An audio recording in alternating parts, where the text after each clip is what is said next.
Setelah MC kita ini merapalkan sihir pelacakan, sosok hitam itu tiba-tiba menyerang dirinya. Sosok ini memecahkan sihir pelacakan dari si kurir sehingga pecah berkeping-keping. Lalu hantu cewek itu bertanya di mana dia, apakah kamu melihat jelas wajahnya? Kata si kurir, sepertinya dia bisa merasakanku sampai memotong pelacakanku di momen penting. Jadi tidak dapat apa-apa, kata si cewek hantu. Ya, aku sempat melihatnya sesaat tapi wajahnya tidak jelas, kata si kurir. Lalu si kurir pun memegang pipi hantu cewek sambil berkata, jangan sedih, aku punya cara lain untuk menemukannya, hanya butuh sedikit waktu. Waktu mereka lagi ngobrol, diam-diam si hantu cowok mencoba pergi. Tapi si kurir menyadarinya dan ia pun terkejut karena dia tidak akan pergi begitu saja. Sambil menyiapkan kertas mantra oleh si kurir yang membuat panik hantu cowok. Lalu tiba-tiba kertas sihir itu sudah ada di kepala hantu itu. Lalu segera hantu itu merasakan kekuatan kertas sihir itu, lalu jiwa yang tersedot kembali kepada yang punya dan mereka pun tersadar. Dan si hantu cowok pun sudah tidak punya kekuatan. Lalu si kurir mengeluarkan tas penyedot hantu. Setelah itu hantu pun tersedot ke dalam tas itu. Hantu itu masih berteriak saat di dalam tas sihir. Sekali lagi si kurir ini mengeluarkan kertas mantra lalu melakukan ritual pemanggilan. Hantu cewek pun bertanya, apa yang sedang kamu lakukan? Lalu kurir ini menjawab, menyerahkan pekerjaan ini ke petugas dunia bawah. Tidak lama muncullah sosok dari portal itu yang ternyata adalah si penjaga yang sudah pernah bertemu. Dia pun bertanya, ada apa bro? Nih hantu bengis yang baru ditangkap, kau bawa dan urus ini. Lalu penjaga pun sangat senang karena ini yang ia butuhkan untuk pekerjaannya, ambil tersenyum dengan mata lebam. Lalu kurir ini menanyakan sesuatu, apa kau kenal orang ini, sambil memperlihatkan sosok hitam tersebut. Kata si penjaga, kenapa kau mencarinya? Dia seorang yang selama ini kami coba tangkap di dunia bawah. Lalu kata hantu cewek, siapa dia, di mana dia sekarang? Kami tidak yakin, tapi seseorang dari tim kami sudah mengintai distrik Changlan, dia seharusnya di dekat sana. Lalu si hantu cewek itu pun pergi dengan terburu-buru ke tempat yang dimaksud, dan sekurir pun mengikutinya. Mereka pun bergegas naik motor, dan harus boncengan bertiga sementara motor si kurir itu kecil dan membuatnya terjepit. Tiba-tiba si kurir mengerem mendadak yang membuat semuanya terdorong ke depan, termasuk si hantu cewek. Situasi itu membuat si kurir tertekan dari arah depan dan belakang.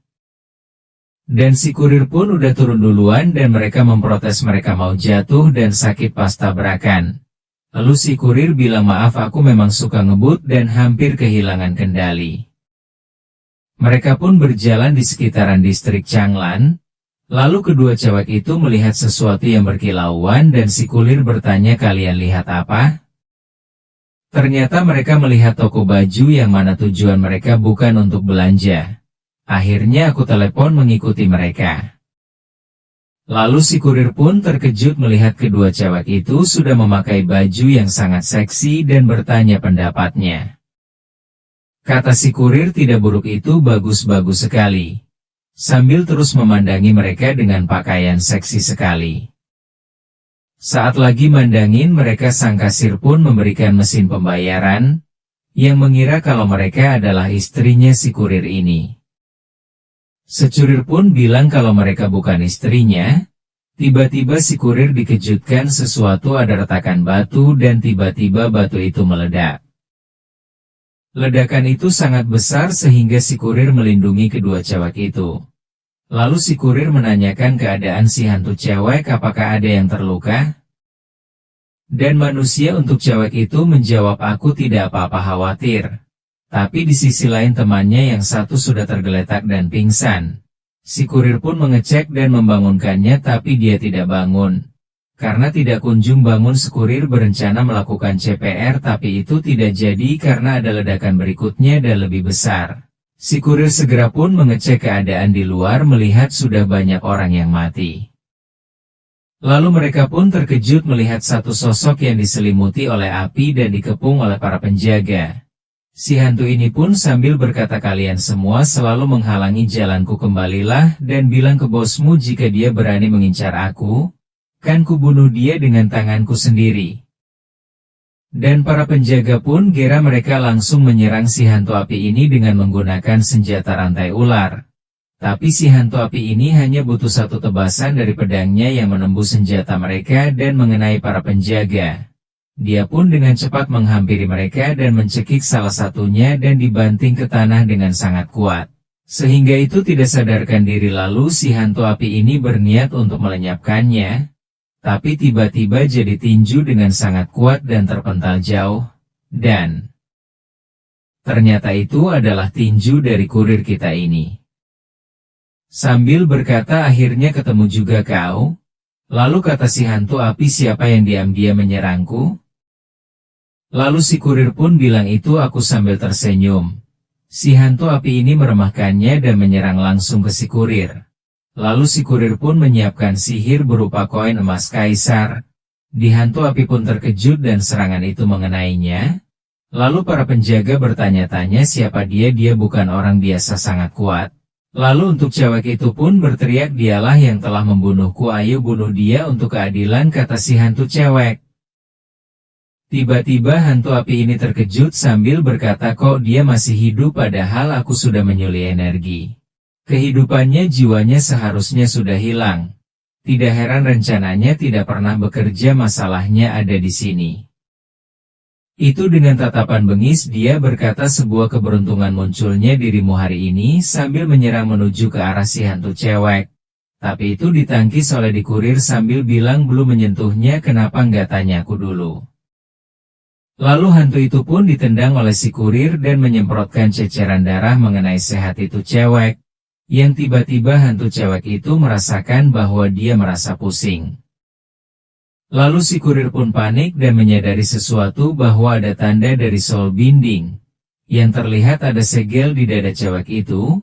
Ia mengartikan sang pengendali menggunakan mantra untuk memindahkan jiwa target tanpa batasan jarak, dan segel ini bertahan selama 30 menit.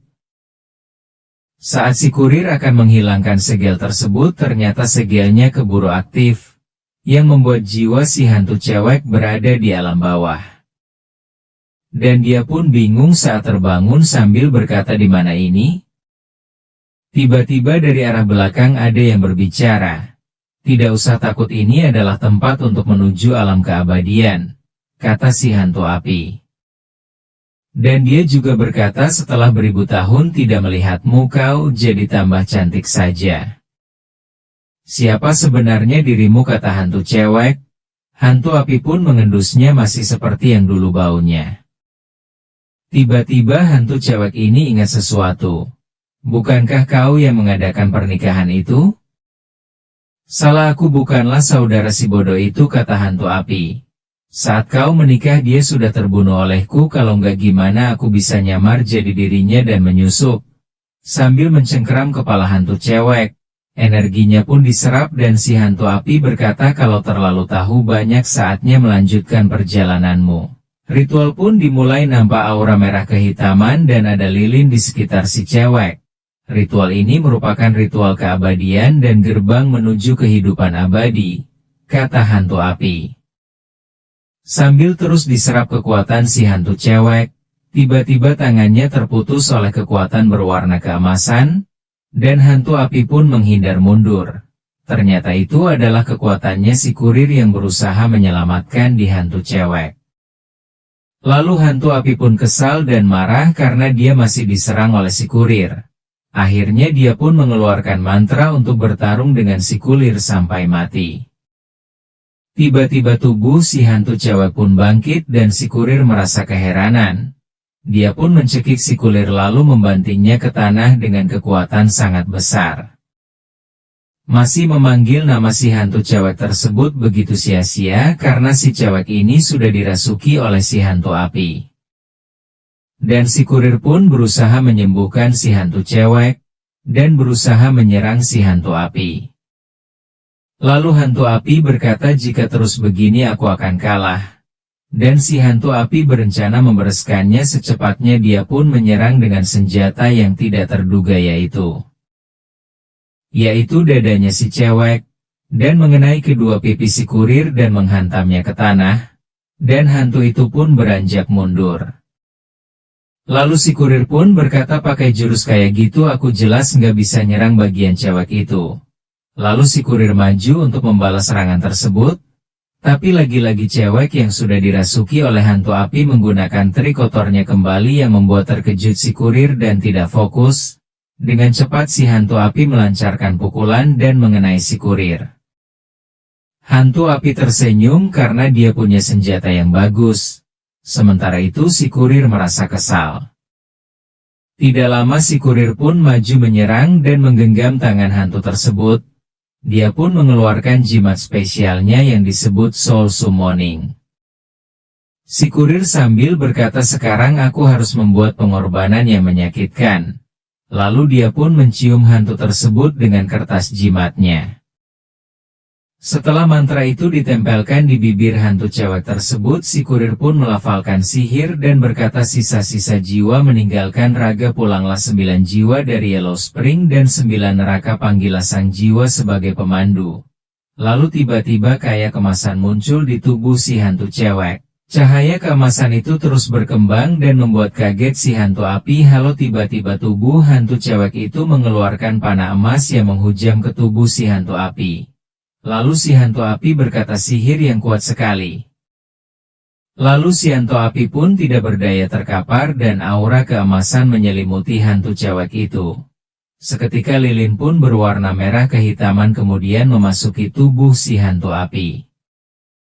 Lalu tidak lama jiwa dari si hantu cewek tersebut menuju ke portal warna biru.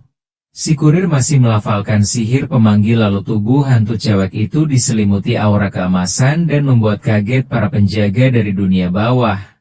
Mereka pun berkata, aku tidak pernah melihat manusia sekuat ini, sudah jelas dia bukan orang biasa karena sangat kuat. Lalu si cewek hantu membuka matanya.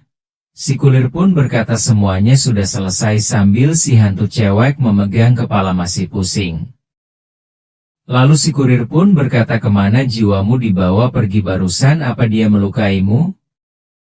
Aku tidak tahu di mana itu tadi, tempatnya seperti gua dengan sebuah altar di dalamnya, kata si hantu cewek. Altar, kata si kurir. Lalu si hantu cewek melanjutkan, dia bilang itu adalah tempat menuju alam keabadian dan dia memerlukan Laifate milikku untuk membuka gerbangnya.